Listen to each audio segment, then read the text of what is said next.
In September verlede jaar het 50-50 'n storie oor 'n rioolstorting in Springs uitgesaai, wat 'n geweldige reaksie by ons kykers uitgelok het.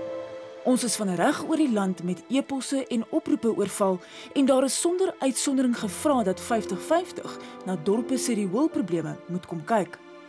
Rioolstortings is duidelik 'n nasionale krisis en ons hoofstad is nie 'n uitsondering nie. Maar kom ons kyk eers na 'n rioolstorting in Boksburg. Stel jouself voor dis 7:00 in die oggend. En saam met ander oggendgeluide soos mense wat gaap, voeltjies wat chirp, is hierdie ook nie 'n vreemde geluid wanneer 'n huishouding wakker word nie. En net soos daar verkeersknope op ons paaie tydens spitstyd is, kan jy self die chaos indink tydens spitstyd in ons enkelaan rioolpype. Vra jouself dan die volgende vraag: wat gebeur wanneer daardie verkeer blokkeer word?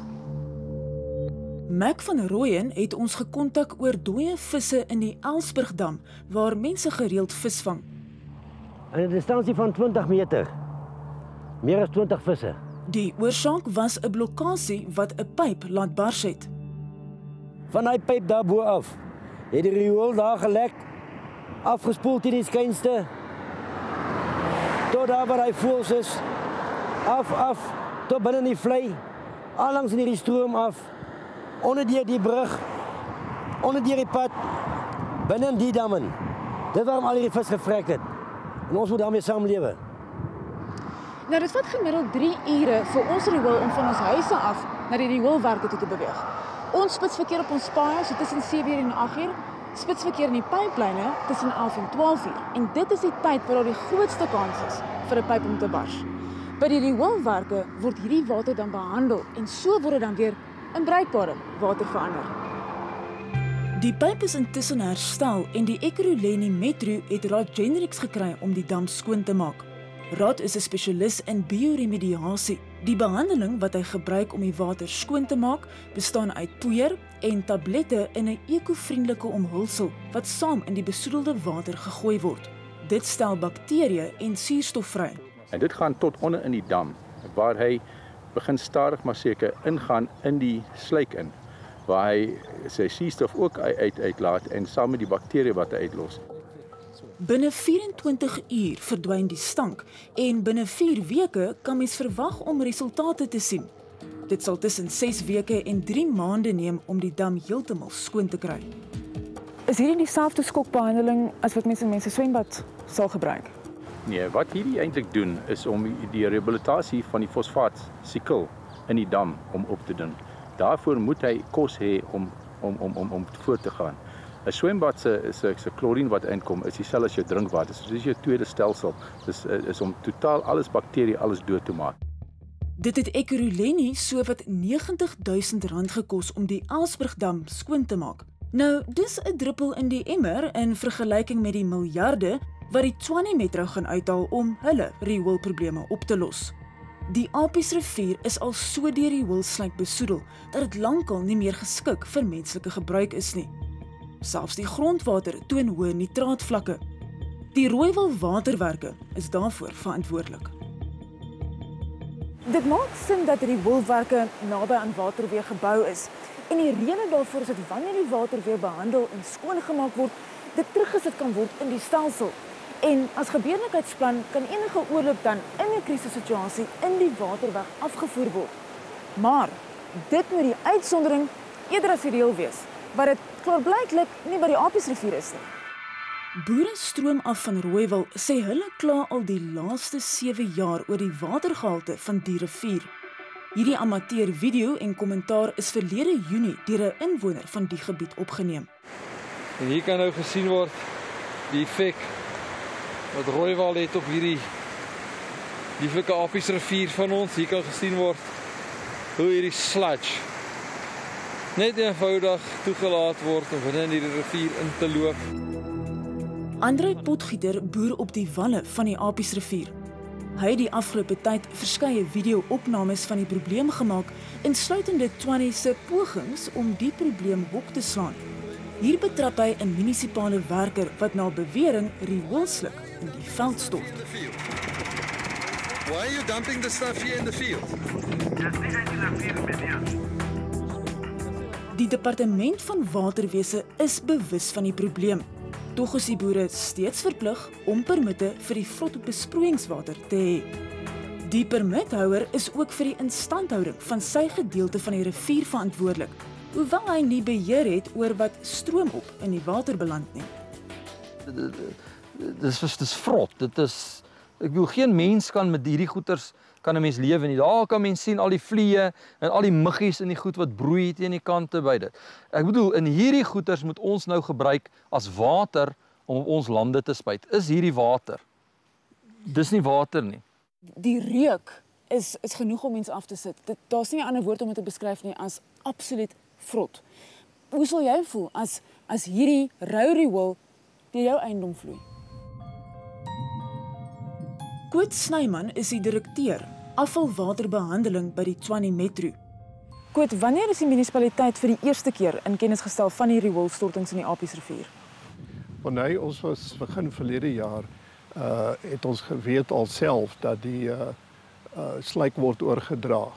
So dis nie riool self wat gestort word nie, dit is 'n slyk, 'n biomassa in die verwerkingsproses wat oorgedra is na die rivier toe. Dit is my moeilik om te glo want baie mense in die omgewing beweer dat hierdie probleem gaan aan vir jare, spesifiek 7 jaar. Nee, dit is nie so lank nie. Die resultate wat ons het wys ook vir ons duidelik dat daar was tye wat dit ook goed gegaan het. Dit is sporadiese gebeure wat plaasgevind het. Wel, Koet mag dit sporadiese gebeure noem, maar die Tshwane Metro was reeds in 2008 deur die departement van waterwese in kennis gestel dat die Apiesrivier besoedel is en dat Rooiwal daarvoor verantwoordelik is. Die inligting het skynbaar op dowe ore geval, want 4 jaar later lyk dinge maar dieselfde. Selfs in die parlement is al vrae gevra. Die destydse minister van waterwese, Boyelwa Sonjika, het in 2009 so die DA se vraag oor die kwessie beantwoord.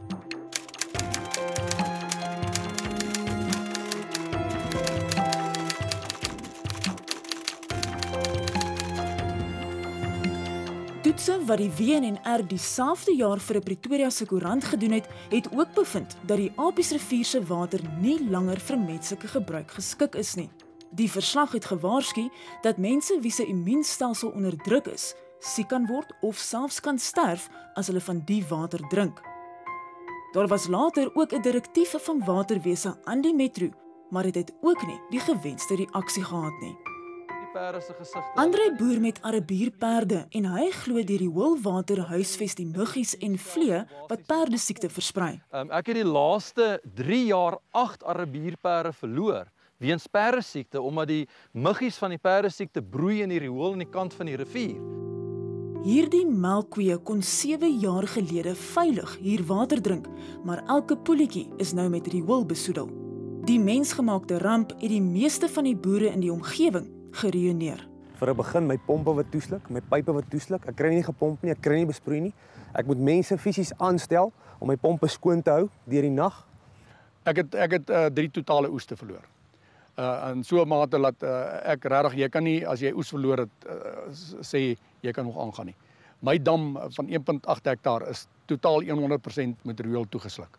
In 2004 het ons aardappelopbrengs afgehaal van 70 ton per hektaar. Jy weet, ons is nou op 23 ton, 7 jaar later. Dit is onaanvaarbaar. Elke jaar 5 ton per hektaar minder. Selfe resep, selfe omstandighede, selfe aardappels, is net die waterkwaliteit wat verander. Eintlik moes hierdie mense gekrimineel vervolg word, want jy kan nie 'n waterbron besoedel sonder om hom gearresteer te word. Maar ons almal weet die kanse is skraal dat dit gaan gebeur, selfs al erken senior amptenare soos Koet Snyman dat hulle droog gemaak het. Kyk, ons ontken glad nie dat die wateruitvloeisel nie op standaard was nie. Dit is ons glad nie van plan om te probeer ontken nie.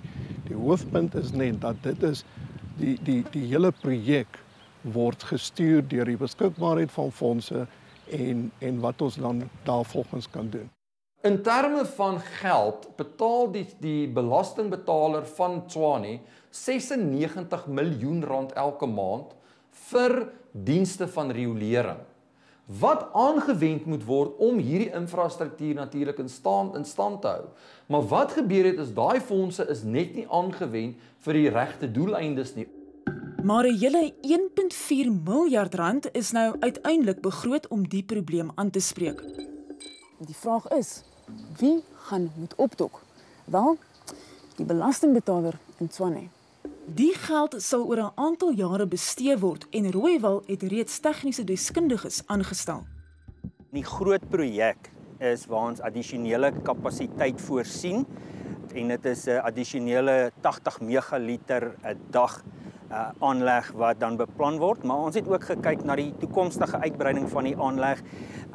Wat gebeur oor 15 jaar, wat gebeur oor 30 jaar en ons het ook voorsiening gemaak vir 'n meesterbeplanning vir die toekoms vir die Rooiwalwerke. Verskeie tenders is reeds goedgekeur. Ons het die onderhoudsprojekte het ons alles op tender uitgesit wat nou die hele tenderproses baie vergemaklik en baie bespoedig ook, waar ons in die verlede baie keer lank moes wag om bestellings te kry, word dit nou redelik vinnig gedoen. Binne 2-3 dae kan ons werk regmaak wat gebreek het. Is swak instandhouding, swak bestuur, nie dalk die probleme wat eers aangespreek moet word voordat uitgebrei of opgradeer word nie? Instandhouding, soos ek genoem het vroeër, Bonnie, was vroeër 'n groot probleem. Dit was vir ons 'n groot kopseer. Maar nie op die oomblik nie. Die fondse is voldoende vir instandhouding, die tenders is in plek, so ons kan sodra iets breek, kan jy byna onmiddellik begin en die herstelwerk doen. As daar behoorlike instandhouding was, sou die toerusting nie in so 'n kondisie gewees het dat al hierdie probleme sou gebeur het nie. Nie noodwendig nie. Ons het byvoorbeeld onlangs op die inlaatwerke langstringe PVC isolasie van elektriese kabels gekry, wat 'n hele tros was wat iewerste kabels gesteel was, skoongemaak is en daardie PVC stringe is in die riool ingegooi en uitgekom en al ons toerusting in die inlaatwerke opgebreek. Stakings en die hoë reënval van die afgelope 2 jaar het Rooiwal glo verder onder druk geplaas. Maar kon die probleem dalk op 'n ander manier aangespreek word? Kom ons praat oor bioremediasie. Dit word in verskeie damme gebruik deur byvoorbeeld Rod Genrix. Hy sê dit is goedkoop, hy sê dit is veilig.